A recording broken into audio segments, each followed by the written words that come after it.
Kali ini kita akan menyelesaikan contoh soal uji statistik beda 2 min atau t-test. Nah, t-test itu untuk menguji ada atau tidaknya perbedaan rata-rata nilai pengamatan yang signifikan antara dua sampel yang diambil secara acak atau random dari suatu populasi. Dalam uji statistik, untuk melihat perbedaan rata-rata antara dua kelompok, ada dua hal pokok yang harus diperhatikan. Apakah kedua kelompok tersebut independen atau berpasangan? Uji tes kelompok berpasangan atau pair sample t-test merupakan rata-rata nilai yang dibandingkan berasal dari kelompok yang sama. Misalnya, untuk menguji perbedaan rata-rata hasil pretest dan posttest terhadap sekelompok siswa. Sedangkan jenis uji T kelompok independen adalah rata-rata nilai yang dibandingkan berasal dari kelompok yang berbeda. Misalnya, untuk menguji perbedaan rata-rata hasil tes terhadap dua kelompok siswa. Nah, kali ini kita akan menyelesaikan contoh soal jenis independen. Berikut soalnya. Suatu penelitian ingin mengetahui hubungan status merokok ibu hamil dengan berat badan bayi yang dilahirkan. Responden terbagi dalam dua kelompok, yaitu mereka yang merokok 40 orang dan yang tidak merokok 50 orang. Hasil penelitian menunjukkan bahwa mereka yang merokok melahirkan bayi dengan rata-rata 2,9 kg dengan standar deviasi 0,1 kg, sedangkan mereka yang tidak merokok melahirkan bayi dengan rata-rata 3,2 kg dengan standar deviasi 0,1 kg. Ujilah apakah ibu yang merokok akan melahirkan berat bayi yang lebih rendah dibandingkan ibu-ibu yang tidak merokok. Jadi penyelesaiannya, kita buat dahulu hipotesis. Yang pertama, H0, yaitu tidak terdapat perbedaan pada berat bayi yang dilahirkan dari ibu yang merokok maupun ibu yang tidak merokok. Lalu HA, berat bayi yang dilahirkan oleh ibu yang merokok lebih rendah daripada berat bayi yang dilahirkan oleh ibu yang tidak merokok. Setelah membuat hipotesis, kita cari T-tabelnya dengan melihat alfa dan rumus DF-nya. DF-nya rumusnya pakai ini. Jadi DF N1 tambah N2 min 2. Jadi dari soal ini tuh diketahui N1-nya 40, N2-nya 50. X bar 1-nya 2,9, X bar 1-nya 2,9 dan X bar 2-nya 3,2. Sedangkan standar deviasinya 0,1 kg. Sama, standar deviasi 2-nya juga 0,1 kg. Jadi di sini dapat kita hitung DF-nya N1 tambah N2 min 2. Jadi 40 ditambah 50 dikurang 2. 88. Jadi H0 akan ditolak jika hasil T hitung lebih besar daripada T-tabel. Nah, T-tabelnya dapat diketahui dari alfa 0,05 dan DF-nya 88, yaitu 1,662. Jadi, H0-nya akan ditolak jika tabel hitungnya lebih dari atau sama dengan 1,662. Lalu kita lanjut ke perhitungannya. Jadi ini menggunakan rumus T. Karena di sini yang diketahui sudah tertera tadi ya, udah aku omongin di awal.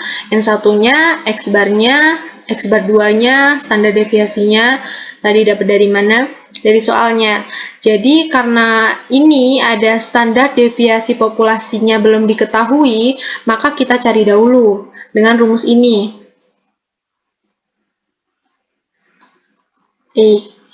Jadi N1-nya 40, kita masukin ke sini.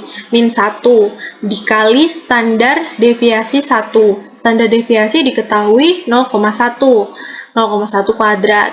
Dan ditambah N2 dikurang 1. N2 diketahui 50 dikurang 1. Dan standar deviasi 2-nya 0,1 kuadrat. Dibagi N1 tambah N2 dikurang 2. Diketahui N1 40 N2 50. Jadi 40 tambah 50 dikurang 2. Sekarang kita hitung dulu. Jadi yang pertama kita hitung yang ada di dalam kurung dahulu.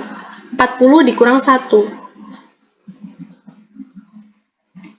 39. Lalu dikali dengan 0,1 kuadrat. Nah, 0,1 kuadrat ini adalah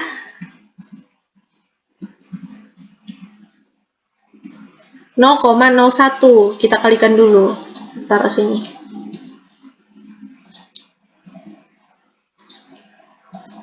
Hasilnya 0,39.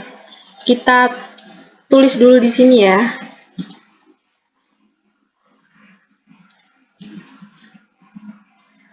Lalu yang kedua, 50 dikurang 1.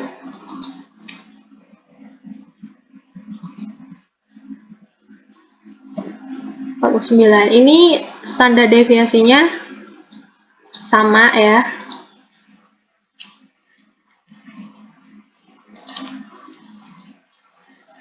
Kita kalikan.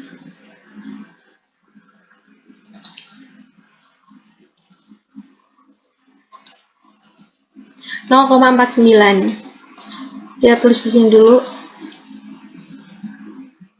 9. Lalu kita bagi 40 tambah 50 min 2 tadi udah ada hasilnya. Kita coba hitung lagi. Tadi kan 88 ya.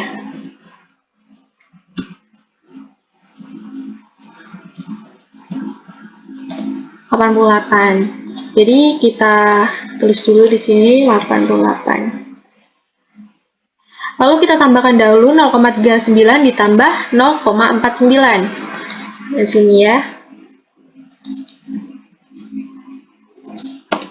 Hasilnya 0,88. Kita tulis dulu.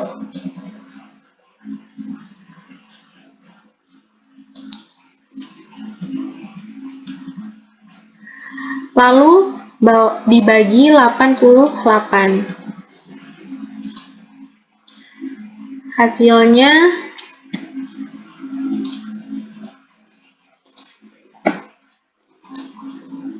0,01. Kita tulis dulu. Oke, jadi standar deviasi populasinya sudah ditemukan, yaitu bernilai 0,01. Setelah mencari standar deviasi, kita lanjut ke rumus T. Jadi rumus T ini X bar 1 dikurang X bar 2. Udah diketahui X bar 1-nya 2,9 dikurang X bar 2-nya 3,2.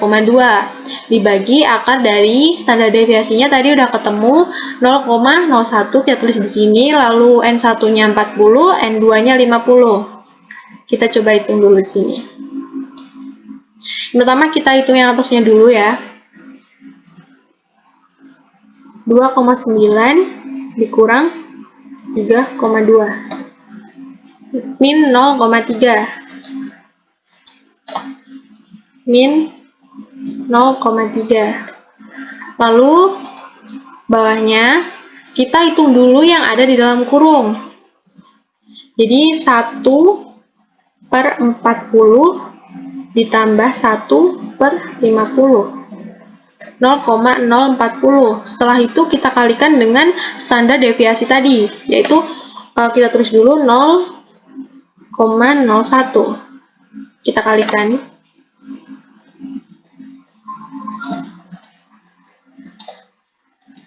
Oke, didapat hasilnya 0,00045.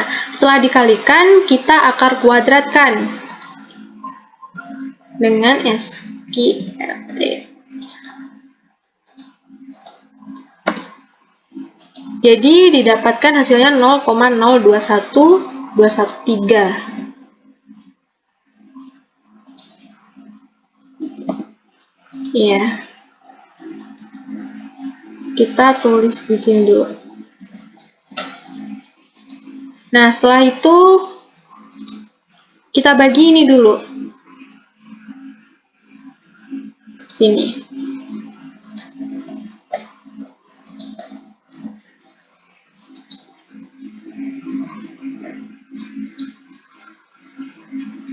Hasilnya min 14,1421. Oke. Jadi ini hasilnya adalah min 14,1421. Jadi keputusannya H0 diterima karena hasil T hitung lebih kecil daripada T tabel, yaitu T hitungnya min 14,1423 dan T tabelnya 1,662. Dapat ditarik kesimpulan, dari hasil uji T diperoleh kesimpulan bahwa pada taraf nyata 5% tidak terdapat cukup bukti untuk menyatakan bahwa ibu yang merokok akan melahirkan berat badan bayi lebih rendah dibandingkan dengan ibu yang tidak merokok. Jadi di sini diterima bahwa tidak ada perbedaan pada berat bayi yang dilahirkan dari ibu yang merokok maupun ibu yang tidak merokok. Baiklah, itu saja dari saya. Sekian dari saya. Terima kasih.